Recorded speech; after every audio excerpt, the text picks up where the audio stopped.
నీ అహంకారం, నీకున్న గర్వం. మంచి పాట పాడుతున్నావు, చక్కని స్వరం దేవుడిచ్చినాడు. పాట పాడి దిగ్గానే వీళ్ళు బా ఏం పాడినామ్మా ఈరోజు అబ్బా అని అంటారు. అనాల్సిన మాట ఏంటో తెలుసా? ఇదంతా దేవుని కృప. దీనికి మినాహించి అది మనం అంటే అని బయటికి అనాల్సిన అవసరం లేదు. మనసులో అనుకున్న ఎవడికి చోటు ఇచ్చినావు? ఎంత మంచి పనివాడివైనా, ఎంత మంచి ప్రసంగికుడివైనా, ఎంత మంచి పాటగాడివైనా, ఎంత మంచిగా వాయిద్యాలు వాయించేవాడివైనా, ఎంత మంచి సౌండ్ సిస్టమ్ పెట్టినా, ఎంత బాగా మీడియా తీసినా నీలో ఏముండకూడదు? అహంకారం.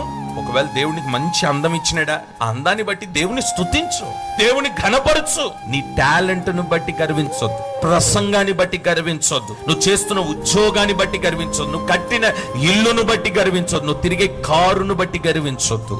ప్రతిది కూడా దేవుడు నీకు ఇచ్చినదే. దీనులైన వారి మీద ఆయన కృప చూపుతాడట.